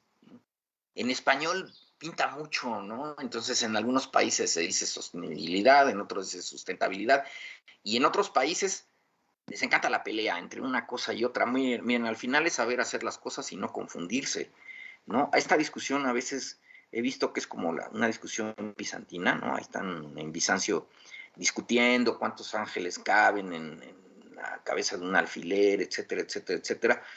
Digamos, se me hace una discusión interesante, pero siento que no va, no llega muy lejos, ¿no? No sale de las aulas.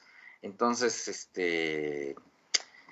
hay ahora pongo esta gráfica que está en francés, y hay una versión, sí, en Francia también existe la palabra soutenable y también durable, pero la palabra esta es la que me gusta porque significa duradero. Esa es la esencia de la sustentabilidad, que sea un desarrollo que dure, ¿no? Que no sea un desarrollo que necesite enmiendas y que tengamos que arreglarle aquí. Ahí está la palabra duradero. Entonces, pues por eso me gusta mucho esta versión, ¿no? La versión francesa de desarrollo sustentable. Bueno, y ahí van unas reflexiones. Estas no, porque estas no aplican, estas son de luz. Bueno, la sustentabilidad es ecléctica, en mi opinión, ¿eh? Esto sí asumo la responsabilidad de las barbaridades que diga aquí, pero la sustentabilidad es ecléctica, mezcla de todo. O sea, se mezcla el presente y pasado. Puede ser que tenga sensores en un edificio, pero también lo puedes hacer con materiales. Puedes usar adobe, ¿no? Pueden servir las dos cosas. No tenemos que, ni tampoco tenemos que esperar a vivir como si estuviéramos en un programa de los supersónicos, ¿no? Una serie de televisión que había en los años 60, ni tampoco tenemos que vivir como como gente primitiva, ¿no? No veo a un dentista, yo me saco los dientes aquí con un hilo y lo amarro a un tronco de un árbol y tiro el árbol. No, o sea, se tiene que mezclar, ¿no? A final de cuentas se toma lo que sea útil y lo que no. Sí, perdón. Perdón, ¿alguien quiere preguntar algo? Bueno, también se mezcla lo urbano y lo rural. Me viene a la mente el tema de las chinampas, ¿no? En Tenochtitlan, en la zona lacustre, ¿no? ¿Eso era urbano o era rural? Pues eran las dos cosas, ¿no? Porque tenía los canales de irrigación, también son para circulación de canoas, ¿no? En una sociedad donde no tenía mucho sentido utilizar la rueda porque no tenían animales de tiro, pues entonces lo mejor es circular por agua para llevar cargas pesadas. Y entonces pues, las chinampas son urbanas y rurales. De modo que hay que ir rompiendo, en mi opinión, algunas de estas divisiones. Hay muchas cosas que son híbridas, eclécticas en la sustentabilidad. Se mezclan las altas y bajas tecnologías. Al decir presente y pasado, es, por ejemplo, no veo mucho caso en ese conflicto entre lo viejo y lo nuevo. Si tomamos un tren de alta velocidad en Francia y vamos en dirección, vamos a suponer, del sur de Francia y llegamos a París, pues llegamos a una estación del siglo XIX. Y a lo mejor el tren venía a 320 kilómetros por hora, pero llega a una estación del siglo XIX. Y tiene que ser una estación moderna y hay que demolerla para que se vea la modernidad del tren. Pues no. O hay que hacer un tren que esté adecuado a la estación y entonces lo vamos a hacer de vapor. Pues tampoco, ¿no? Podemos tener las dos cosas y las dos pueden convivir, ¿no? Es un esfuerzo mental muy fuerte en hacer que ambas convivan, pero la verdad yo no veo, yo siento que ahí radica el chiste de la profesionalización, el chiste del saber las cosas, o sea, el saber combinar. Eso de la tabula rasa, de arrasar y empezar desde cero, también fue como muy de siglo XX. Demolemos toda esta ciudad y empezamos otra vez desde el principio. Pues no, esas cosas yo no le veo mucho sentido. Se aprovecha lo que ya está, ¿no? Alta y baja tecnología, hablamos del ejemplo de ahí de los sensores y el Adobe, o sea, es solamente un ejemplo, ¿no? Nuevos materiales y recuperación de desperdicios. También esto hay que hacerlo con cuidado, porque no cualquier desperdicio se puede emplear, no cualquier residuo en un contexto determinado, ¿no? De hecho, casi no existe. El concepto de basura es muy subjetivo. Lo que para unos es basura, para otros es materia prima, procesada además. Materia prima que ya nada más necesita 2 o 3 cosas para quedar, ¿no? Entonces, pues bueno, el concepto de basura, de desecho, es relativo. Desechos, pues es la energía, los de la energía nuclear, esos sí son desechos de verdad, ¿no? Y eso sí no se puede utilizar para nada, ¿no? Bueno, habrá quien haga una bomba sucia con eso, pero pero el concepto de desperdicio es relativo, ¿no? Entonces puede haber nuevos materiales, pero también se pueden usar recuperación de desperdicios, se emplea una puerta, una ventana, o algo que ya estaba, otra vez ya recurría a las cuestiones de construcción. Lo duradero y lo efímero. Hay cosas que se deben biodegradar, hay cosas que deben durar mucho, y hay un largo etcétera. El caso es que, en mi opinión, la sustentabilidad tiene que ver con la mezcla de las cosas, ¿no? El tema de la visión simplista, yo pienso que nos ha hecho mucho daño. Ahora, primitivo no significa atrasado. Encontramos cuestiones fabulosas, ¿no? En costumbres antiguas, y que ahora nos damos cuenta que si alguien en un bosquimano tiene 10 hijos, afecta menos al planeta que si una persona archimillonaria tiene un hijo, ¿no? O medio hijo, ¿no?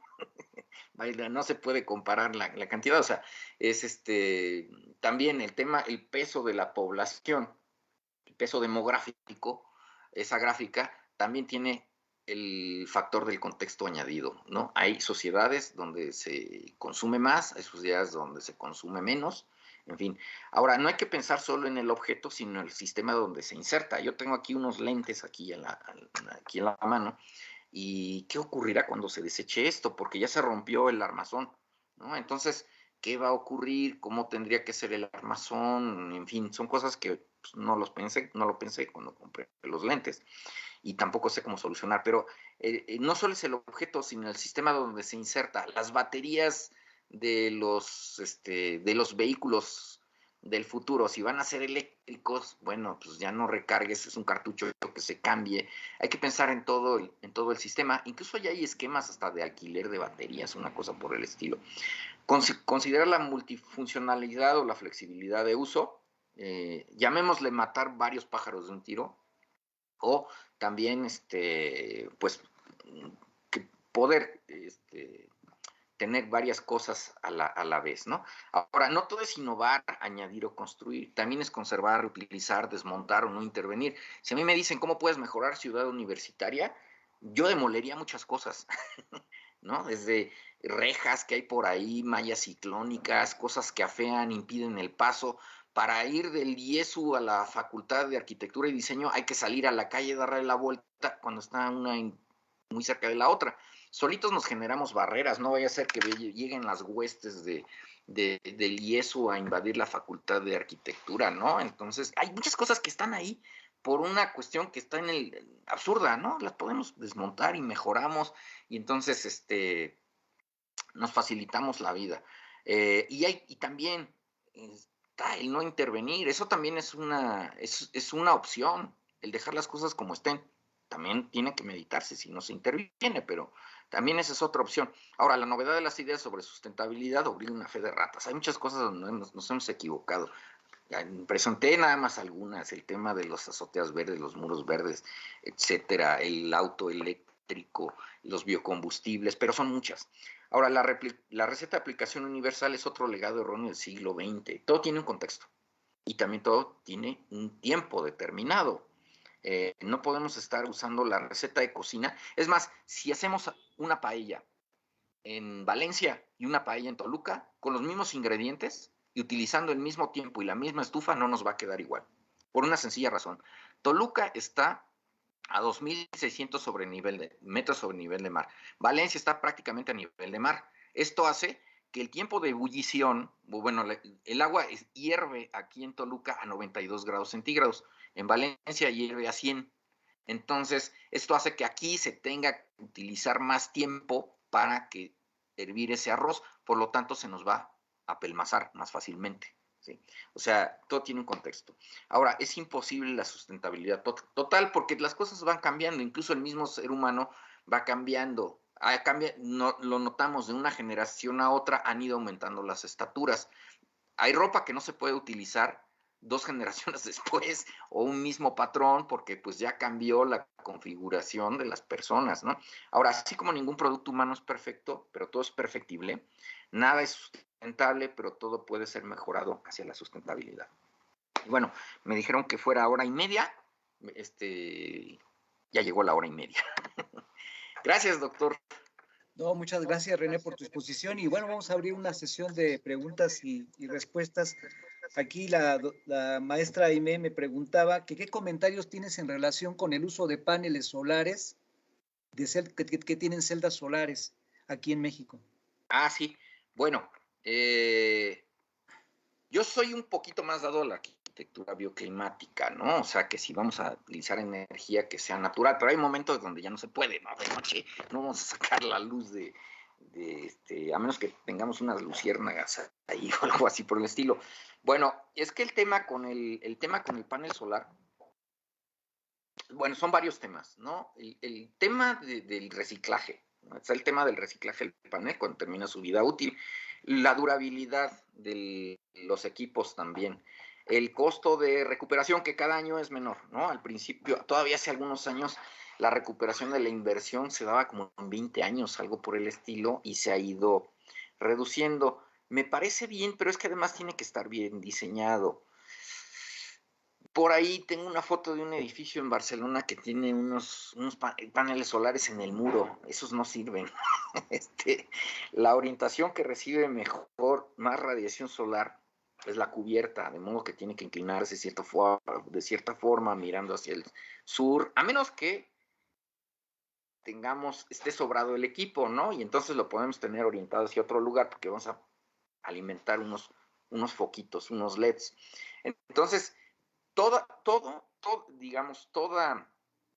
tecnología tiene su lado oscuro, su lado claro. Yo soy de la opinión que no es que esté mal los paneles solares, sino primero hay que explotar a ver qué tanto se puede hacer de manera bioclimática natural y ya después viene el tema solar, ¿no? El tema de añadir tecnologías. No estoy en contra, ¿no? De lo que estoy en contra es que no falta más desarrollo. El tema cuando se pensó en los primeros paneles solares, tuvieron la idea pues, de un material fácil de encontrar en la naturaleza, silicio, ¿no? El silicio lo encuentran por todos lados. El problema es limpiarlo. Y ese ha sido el verdadero dolor de cabeza, la limpieza del silicio. Y esto hace que su eficiencia sea relativamente baja. Digamos, si vamos a comparar la energía fotovoltaica con la energía fototérmica, pues obtenemos más ventajas, bueno, un porcentaje más alto de aprovechamiento de la energía fototérmica. Pero es que también tiene que ver con quién gobierna. Mientras Estados Unidos fue el inventor de los equipos fotovoltaicos, iban a toda velocidad, pero siempre que hay un gobierno republicano, eso se atora. ¿Por qué razón? Pues los gobiernos republicanos, hay gente de petróleo metidas ahí, incluso han tenido 2 presidentes petroleros, los 2 Bush, Donald Trump, incluso en el carbón, ¿no? O sea, entonces todas estas investigaciones llevan un parón, ¿no? Al grado que, bueno, cuando estaba terminando Bush su gobierno, llegó el momento que estaban yendo españoles a asesorar a los norteamericanos sobre energía fotovoltaica, siendo que los norteamericanos fueron los inventores, ¿no? Pero bueno, tiene que ver aquí mucho la política, etcétera. Sí estoy en favor de la energía de los equipos fotovoltaicos, nada más que tienen que utilizarse bien, ¿no? Tiene que ser una cuestión contextual, ¿no? Tiene que, y digamos, es algo que tiene todavía que progresar, ¿no? La Facultad de Ingeniería tiene equipos fotovoltaicos, pero no son suficientes porque sus talleres consumen mucha energía, pero de algo sirve, ¿no? De algo sirve. Preguntan también, ¿cuál es tu opinión en relación con estos instrumentos que encuentra uno en Internet para medir la huella ecológica? ¿Son un buen instrumento? ¿Es confiable? ¿Se pudiera pensar en algo más completo? No lo he desmenuzado, pero hubo uno que sí me pareció confiable, porque me daba a mí un consumo altísimo. Le empecé a quitar y poner cosas, y sí me funcionaba, y me di cuenta que el tema, hubo un año, cuando yo lo hice fue en el 2007, ese año utilicé mucho el avión, y me salió que se necesitaban 5 planetas. Yo necesitaba 5 planetas, ¿no? Entonces, lo que sí noté es que estaba hecho para europeos, porque me ponía, o sea, yo me podía meter los datos así fácilmente de cuando vivía en Barcelona, cómo vivía, pero no me checaba con los que tenía yo aquí en México. El tema de si convives, con cuántas personas convives, porque son familiares, etcétera. Era mucho más fácil meter los datos de cómo vivía yo en Barcelona, de cómo estaba viviendo en ese momento aquí en México. Sí, pues es que están pensados para ahí es donde sí, el tema de sustentabilidad, sostenibilidad, ¿no? Está pensado para un contexto. Sí, René, también me preguntas, ¿cuál es tu opinión en relación, como arquitecto, en relación con lo que se está haciendo en Dubái?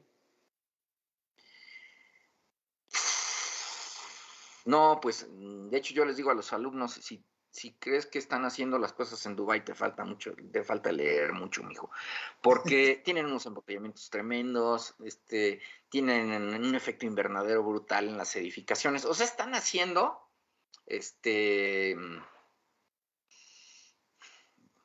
una mascarota así completa. Ahora, hay que distinguir entre los distintos emiratos. Abu Dhabi está haciendo otras cosas, como el tema, son 7 emiratos, ¿no? La capital es Abu Dhabi, Dubái es otro emirato. Abu Dhabi también tiene una ciudad así muy complicada, ¿no? Con un montón de contaminantes, y bueno, pues la gente tiene vehículos de 8 o 12 cilindros, etcétera. Pero Abu Dhabi ha hecho otros esfuerzos, ¿no? Tiene una especie como de LEED, una certificación para construcción que se llama Estidama, que está bien pensada, está bien hecha, pero es muy local, o sea, ahí te dan un montón de puntaje por no consumir agua. Bueno, el tema de las certificaciones es otro asunto, porque cuando una certificación está fuera de contexto, te lleva a meter aire acondicionado en Toluca para tener puntitos, ¿no? Porque dan puntos si tu aire acondicionado de tales características, de modo que hay por ahí, al menos un edificio en Toluca que tiene aire acondicionado para ganar puntos, o sea, enfriamiento de aire en Toluca, pero es para ganar puntos en el sistema de certificación LEED, ¿no? El Estidama está pensado para esto. No, Dubái, en mi opinión, es un homenaje al efecto invernadero. Es un homenaje tardío al siglo XX, para así decirlo, ¿no? Bien. Es un homenaje trasnochado al siglo XX. Sí. Abro también la posibilidad de que alguien que está ahorita aquí en Teams pueda hacer alguna pregunta. Está, por ejemplo, José Luis de España. No sé, José Luis, ¿tienes algún comentario, alguna pregunta? También está Yana de Austria, si pueden hacer alguna pregunta. Aprovechando que está René. Bueno, lo primero, fascinante, René, me ha encantado, y aparte has estado súper dinámico y con los dibujos, las fotos, bueno, has hecho varias referencias a España que, bueno, pues se agradecen. En España hay no siempre por parte de los políticos, pero hay una conciencia, vamos a decir, medioambiental y ecológica bastante más grande de lo que parece. De hecho, prácticamente hay como un 85% de los hogares españoles reciclan de manera absolutamente natural. Si hubieras a mi madre que tiene 85 años, tiene la cocina como 20 cubos, separa de tal, de cual. Mi madre separa ya, ella ha aprendido a separar lo orgánico que puede hacerse compost de lo orgánico que tiene que ser tratado de otra manera porque tiene química, etcétera, etcétera. Y es decir, te quiero decir, sí que es verdad. Yo lo que pasa que te diría, René, a mí me ha gustado mucho tu charla. Lo que pasa que creo que no siempre decimos todo. Es decir, René, lo que nos pasa es que estamos siendo gobernados por un imperio donde los estados, las políticas de los estados coinciden casi peso por peso, como en el boxeo. Esto es libra por libra con los intereses y las funcionalidades de determinadas empresas. Hoy el mundo está gobernado por muchos países, pero la concentración empresarial es brutal. Es decir, prácticamente, así para decirlo claramente, prácticamente el 90% de todos los productos industriales del planeta están en manos de 6 corporaciones. Todo, desde la química, las químicas, los teléfonos móviles, pasando por los misiles continentales, las armas que llevan la policía, etc. Entonces, esto genera que la ecología sea muy postfordista, es muy blanda, no tiene una propuesta dura, no tiene una propuesta de enfrentamiento. Mira, yo estaba escuchándote y digo, yo a René lo que quiero es que me haga como Toni Negri, que me diga, para que cambie la situación tiene que haber violencia. No la violencia de los años 70, que aquí nos pongamos todos a pegarnos. Es que tiene que dolerle a alguien. Y le tiene que doler a alguien, porque el problema de Dubái no es que tengan atascos. El problema de Dubái es que tienen aproximadamente unos 2,5 millones de indios que viven en una situación de pobreza extrema, que han sido los que han construido esos edificios. Entonces, el problema no es de los coches eléctricos que pesen o no pesen, René. El problema está en el modelo de movilidad que hemos adquirido. Así es. Me estaba acordando, tú conoces el ejemplo, ¿no? Aquel tipo que le dice, mire, los realmente peligrosos son los ciclistas, porque, todo el mundo conoce este ejemplo, ¿no? Cuando le dicen al político, realmente, ¿dónde está es decir, que es este empresario de Harvard que dice, tengan cuidado con los ciclistas, porque un ciclista no consume, es individualista, va donde quiere, puede aparcar donde quiere, no gasta, tal. Y claro, le contestan, pues si tiene usted un problema con los ciclistas, no vea en un mundo de peatones. Es decir, el peatón incluso no tiene que comprar bicicleta. Entonces, y establece el andar además permite hablar, permite comunicarse, permite preguntar, permite perderse y errar, caerse incluso. Caer para ganar ese paso, como decía mi vieja abuela gallega. Bien, lo que te quiero decir, René, me ha encantado tu conferencia.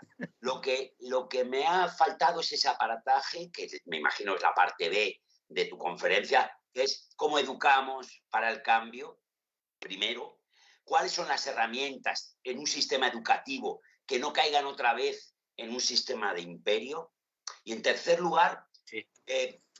Si realmente, que esta es otra pregunta que hay que hacerse, ¿realmente merece la pena creer que estamos en un mundo que puede sustentarse? Es decir, seguramente habrá que volar este mundo para construirlo de nuevo. Habrá, como decía Nietzsche, habrá que coger un martillo, tirar la escuela para construir de nuevo la escuela. No sé si me entiende, René. Sí, me ha encantado la conferencia y creo que coincido con gran parte de los que estamos aquí escuchándote, es que además es que lo has hecho de manera ultra dinámica. Gracias, muchas gracias. Tienes toda la razón, efectivamente, sí se requiere por ejemplo, ¿no? El día que dejemos de consumir muchas cosas, tiene que cambiar el modelo. Tiene que cambiar. Y se va a reinventar el consumo, pero lo tendrá que hacer necesariamente más decente. Podemos hacer varias cosas. El problema es que no nos ponemos de acuerdo, no tenemos la capacidad de organización que tienen entre empresarios y gobiernos, ¿no? La colusión, ¿no? Nos falta mucho, porque además esa colusión entre ciudadanos tiene que ser internacional, ¿no? Y eso nos falla. Todavía tenemos mucho el tema del esto y los otros, ¿no? Y bueno, Cataluña es un ejemplo muy fuerte, ¿no? Es siempre los estos y los otros, los estos y los otros. A ver, hay otras cosas, ¿no? Que tal vez puedan ser prioritarias y podemos dejar otros asuntos para más tarde, ¿no? Y por ahí una vez escuché, y me llamó mucho la atención porque fue de un industrial famoso en Estados Unidos, decía, es uno de esos productores, de estos empresarios que se empezó a arrepentir de hacer sus alfombras mal, ¿no? Porque una vez le pusieron a dar una conferencia sobre sustentabilidad, sostenibilidad, ¿no? Y no sabía qué decir, ¿no? Le pusieron un libro y entonces dice que se empezó a sentir remordimiento de qué voy a hablar, es que yo hago todo lo contrario. Y eso lo hizo cambiar, y él se dio cuenta, mencionó una frase en un documental que recuerdo muy bien, dice, es que la primera revolución industrial estuvo mal hecha. Hay que hacer una segunda revolución industrial, pero esa sí tiene que estar bien hecha. Sí, efectivamente, o sea, sí, hay que hacer cosas muy radicales, y tiene que ser muy radical porque con tanta población, con tal población en el planeta, si vamos llevando las cosas como lo hemos hecho hasta ahora, no va a funcionar. Simple y sencillamente vamos a... Es como el avión que va cayendo, pero se ve tan lejos todavía el suelo que no nos damos cuenta, pero eso no quiere decir que pues, no nos vayamos a estrellar, ¿no? Y lo que ocurre que ya en el último momento, ¿no? Como en en los últimos metros, a lo mejor vas cayendo a la misma velocidad, pero ya los últimos metros es cuando ves que todo viene más rápido, pero entonces ya es demasiado tarde. Y sí, efectivamente, faltó como una parte B, y es qué tenemos que hacer para educar, y tiene que ver digamos, a veces la radicalidad tiene que ver con que las cosas ya están hechas, ¿no? ¿Para qué hacer más? O sea, tienes que aprovechar. Y respecto al tema de los ciclistas y de los peatones, por ahí yo uso una gráfica, esta gráfica de las jerarquías de la movilidad, que es una pirámide inversa, donde está el peatón arriba, luego viene la movilidad no motorizada, después viene el transporte público masivo motorizado y al final el automóvil privado. Y es un triángulo inverso. Yo para evaluar a los estudiantes utilizo ese triángulo. 40%, me entregan un proyecto y les digo, el 40%, solucionaste bien para los peatones, ya llevas ganado el 40%, ¿no? Y solucionaste perfecto, es 40, 30, 20, 10. Solucionaste todo para los autos, ¿no? Pero no pensaste en el transporte público, pues tienes 10 sobre 100. Yo utilizo esa gráfica así geométricamente para evaluar 40, 30, 20, 10. Y no hay pierde, y además es fabulosa porque al momento de las notas, de las evaluaciones, no me pueden objetar nada, porque ahí está tu 30%, ahí está tu... y hay una tendencia muy fuerte, incluso entre jóvenes, que son peatones, que andan en transporte público o en bicicleta, tienen ya una idea de llenarte las ciudades de espacios para los automóviles. Ya están pensando en el auto. También hay otros jóvenes que no lo hacen, pero sí he notado mucho en un ambiente, digamos, de universitarios, ¿no? Que ya están pensando en adquirir su auto, ¿no? A futuro, y ya están pensando en el espacio dentro de las ciudades. Eso me parece a mí terrible, y tengo que lidiar con esto, es muy difícil. Muy bien, bueno, ya contesté otra cosa, pero bueno. Muy bien, René. ¿Alguien más que quiera hacer alguna pregunta? ¿no? No, ya no. René, quiero agradecerte mucho que hayas aceptado la invitación de estar con nosotros, además de que estamos, la gente que está en Teams, hay gente que está en Facebook también escuchándote. La conferencia va a quedar grabada en el Facebook del Centro de Investigación Multidisciplinaria en Educación. Sin duda la vamos a utilizar para nuestros cursos, porque tú nos estás dando una serie de reflexiones que a veces no encuentra uno con esa claridad en los libros, que forman parte de tus propias vivencias, de tus reflexiones, de esos viajes que has hecho por el mundo, de ese contacto que has tenido con otras realidades. Y esto, bueno, pues de alguna manera nos permite retomar el tema y verlo desde otra perspectiva. Quiero también decirle a los compañeros de la red que estamos pensando para el día 20, que cae en lunes, hacer una reunión para cerrar el fin de año. Ya no habría una conferencia, habría simplemente la cuestión de hacer comentarios, plantearnos algunas cosas a desarrollar para el año siguiente. Me parece muy interesante lo que señalas, José Luis. O sea, nos está faltando ver qué cambios tenemos que hacer en la educación para corregir, ¿no? Y hacer un mundo mejor. Habría que pensar cómo llamarle a eso y cómo cuadrarlo, porque este año lo dedicamos a hacer una reflexión sobre los temas que se están debatiendo en torno a la sustentabilidad, pero no avanzamos mucho hacia la parte educativa, y yo creo que ese debe ser nuestro objetivo. Sí, René, y ahí está la clave. Ahí está la clave, sí. Sí. René, yo le voy a hacer llegar también una invitación a Marcos Mejía para que su equipo de ustedes, el cuerpo académico que tienen ustedes en arquitectura, también pueda participar con nosotros en la red. Muy bien. Y compartir la discusión, porque yo creo que todos andamos en una serie de cosas muy cercanas, y conjuntar este esfuerzo yo creo que nos puede llevar a algo muy productivo. Pues nuevamente, René, te agradezco mucho de veras que nos hayas acompañado y que hayas estado con nosotros. Agradecer también el apoyo que nos brindó la gente del CIME, Enia, el ingeniero Vences. Agradecer también la presencia del director Amado en la parte de medicina, del doctor José Isabel y su cuerpo académico, que el doctor José Luis también estuvo con nosotros, la gente de Colombia, Yana, que también estuvo con nosotros desde Austria. Para todos ellos, pues muchas gracias por haber estado el día de hoy con nosotros, y esperemos próximamente vernos de nueva cuenta aquí en este medio, o bien ya de manera presencial. Juan Pablo, un saludo. Juan Pablo, ¿tienes alguna pregunta, algún comentario que hacer, Juan Pablo? Hola, no.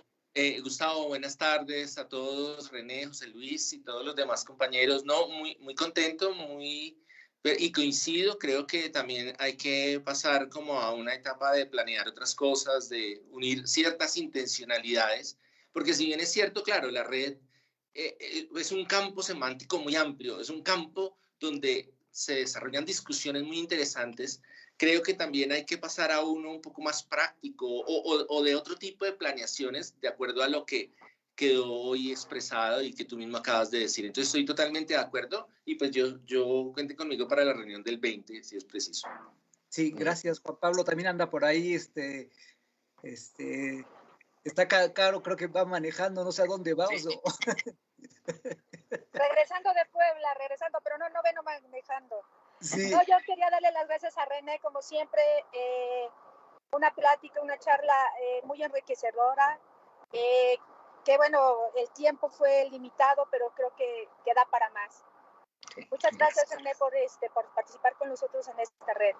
Sí, un abrazo, muchas gracias. Un abrazo a todos los colegas. Gracias a todos. Que estén muy bien, doctor Amado. Buen día, doctor Gustavo. Gracias. Gracias. Que estén muy bien. Cuídense, que estén bien. Bye, un abrazo. Adiós, Carlos. Hasta luego, nos vemos.